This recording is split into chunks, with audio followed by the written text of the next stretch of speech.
All right, man. It's time for the long, freaking awaited OutKast tier list. Um, yeah, I really have no notes on this one. I'm just gonna go into it. Let's start at the bottom with Idlewild. I think this is the only album that prevents OutKast from having a perfect discography. I think that they can have, it's just so many people write this one off because it's a movie soundtrack. Which, I mean, by that logic, Black Panther soundtrack would be harming Kendrick's discography. But that's it's called music for Black Panther or whatever, you know? This one it looks like an album. It has the cover of an album. It's treated like an album.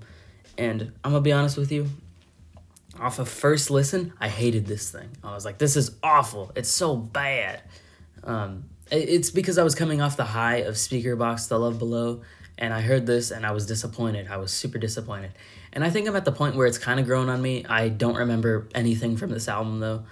I just remember it sounding like you hear a song and let's say it's I don't know, Andre playing the piano and he's like, "Oh, he's singing a song about love." You could picture a scene in a movie, you know? I haven't seen the movie, but I picture a scene in a movie where he's playing a piano song to a girl he's into, you know? That's just what it sounds like to me. But I don't remember much from here. I'm giving it the benefit of the doubt right now. I'm gonna give it a light 4. I just think I was disappointed, and I was let down by. I was just, as I said, I was just disappointed. Moving up into C tier, though, we have the hottest stick in the entire video, Stankonia. I was giving this a re-listen earlier. I was like, okay, give it another try, because I've tried. I think this isn't the most listened to OutKast album for me, but I think in terms of I'll build it up and I'll be like, no, it's not that bad. I just don't like that style of production, you know. I would be like, oh, it's not that bad. It can't be that bad. And then I listen to it and I'm like, yeah, it's basically what I think it is. I don't think Stankonia is anything special. I don't think it's a bad album. I think it's just good. I think it's good. I have some highlights on here Slum Beautiful, Question Mark, and Toilet Tissue. Those are high points for me, man. I really like those songs. And I think the remixes on the bonus version for this thing are fire. I like the B.O.B. remix. I like the, what's it called? No, I don't remember. I don't remember, but the other remix, the first remix, not the one with Snoop Dogg on it, but that remix is good. As I said, I really B.O.B. that track's fire. That's probably my favorite off of here. Either that or Slum Beautiful. I like Gasoline Dreams. I think that's what it's called, and I like I think it's called Spaghetti Junction. But I think my problem with this album is just the fact that it, after Aquemini, they're trying to go into a more modern style of production, and I'm gonna be honest with you. I think the 2000s are probably the weakest decade for hip hop. I think that just from what I've heard, the 90s are better, 2010s are better. A lot of the stuff from the 2020s is better. I think that I haven't really heard much from the 80s, but it's just to me, I don't like the production style in the 2000s. I think that it kind of gets repetitive. It's just here, I don't know, man. They just don't. They sound like they're out of their element, and I think that Big Boy does more mainstream kind of pop rap better on Speaker Box. And it's just here I like the weirder tracks. I like the weird tracks in here, like Question Mark, as I said, and Slum Beautiful and Toilet Tissue. Other than that, though, I don't think it's anything special. I still think it's a good album, but it's definitely not S tier. It's definitely not the best OutKast album like Fantano claims it is. But yeah, it's a light 7, man. I think it's a good project, but I don't think it's the best of the best, you know. Moving up into B tier, though. Honestly, I could see this going into A tier. I'm going to put Speaker Box, The Love Below. And I have them both separately right here. And I'm going to be honest with you. I was re-listening to these earlier this week. And I'm going to be honest with you. They're on the same level for me. I think the highs of The Love Below are on the Speaker Box is super consistent, okay? It's a super consistent track list. I think it's super well put together. I think it's got some great highlights on here. And I think it's got bangers, but Love Below just has 2 greatest of all time OutKast songs, She Lives in My Lap and Vibrate. Those are top tier OutKast right there. But I just think Love Below is inconsistent, but it's got high highs, man. It's got some of the best OutKast songs. And then Speaker Box is consistent, but it's just like consistent. You know, these are great tracks. You know, I like these. These are fun. You know, it's a fun album. And I think I just don't think like, because as I said, I think just the highs and the low. It has high highs. One has high highs and low lows, and the other one's consistent. Some of my favorites off of Speakerbox got to be Unhappy, The Way You Move, Church. I'm trying to read this right now.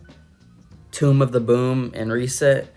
And then my favorite tracks off Love Below got to be, as I said, She Lives in My Lap, Vibrate. I like Take Off Your Cool. I like Love Hater, Spread, and Prototype. I don't know, man. This album's super weird. I love the kind of, I think that the Love Below gets a little depressing at the end, if I'm going to be honest with you. It sounds kind of like a doomer album. But yeah, I think in general, I think that Speakerbox is like a strong 8, and I think Love Below is like a decent 8. And then I think just put together, it's a decent 8 for me. I'll give you the whole project a strong 8. I like it quite a bit. But yeah, I like this one quite a bit. So I'm just going to move up into A tier. And actually, I honestly don't know if Speakerbox is A tier. Because I think that this one and my album that I was going to put in A tier, I think they're pretty much on the same level. I think this one has higher highs than the one in A tier. You know what? As a project, I think Speakerbox is better than like both parts. I don't know, actually. Man, I don't even know why I included the solo projects, because they're like on the same level. I'm gonna put it in A tier, actually. Honestly, man, the more I think about it, I'm gonna put AT/Aliens under it.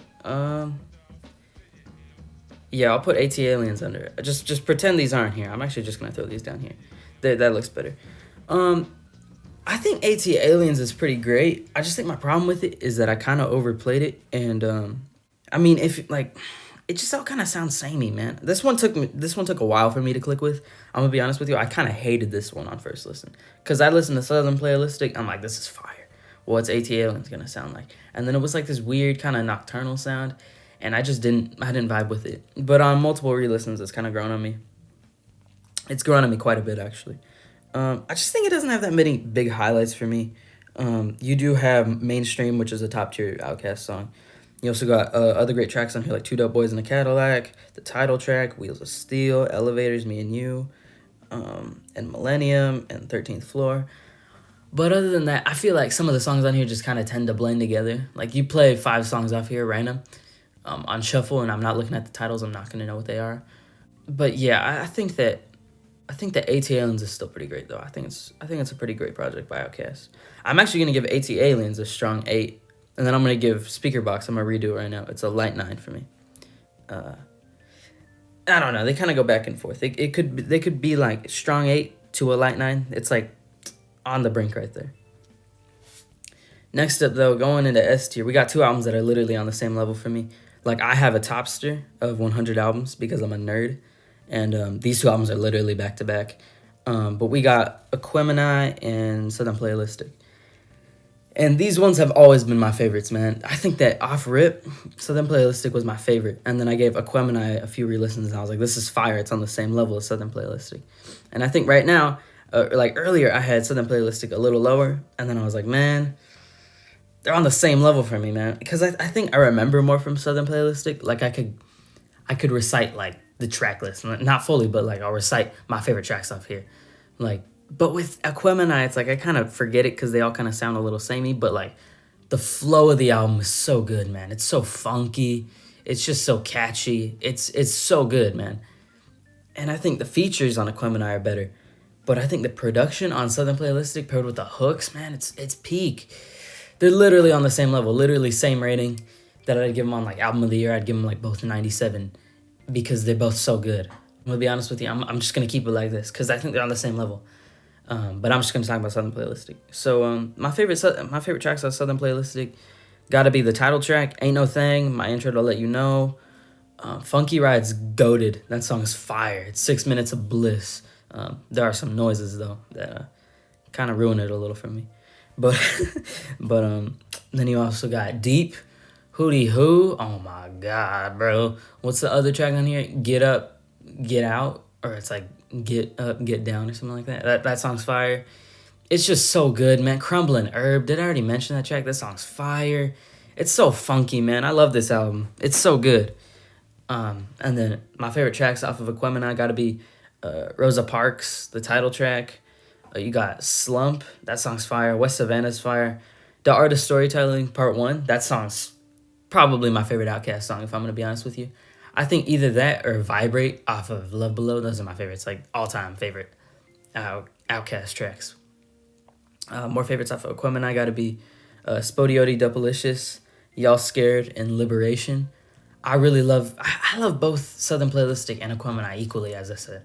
I think they both have like the same number of highlights. I think they only have like one miss each. I think the miss off of Southern Playlistic it's the first Goody Mob track. It's the one called Call of the Wild. That one's, I just don't like the beat on there, and it goes on for way too long. And I think on Aquemini, the skip off here is easily Mamacita. I think the hook sucks. It's so funny to me, though. I just love the voices. They're kind of funny and goofy. But, yeah, as I said, both of these are strong 9s for me. Both same rating, literally back-to-back on my Topster. They're both so goated. Yeah, there's my tier list, though. I feel like this was a little short. I think OutKast, like, when I was looking at the amount of albums OutKast has, I was like, whoa, they only have 6 albums? Because, like, that's a pretty short discography, man. I think it's a pretty goated discography, though. I think Stankonia is, it's good. And then I think Idlewild's kind of just forgettable and nothing special in comparison to everything else. But I think other than that, though, OutKast has a pretty much perfect discography. And, yeah, as I said, there's my ranking. Share your rankings in the comments, as always. I'm glad you made it this far. And I hope to see you in the next one. Goodbye.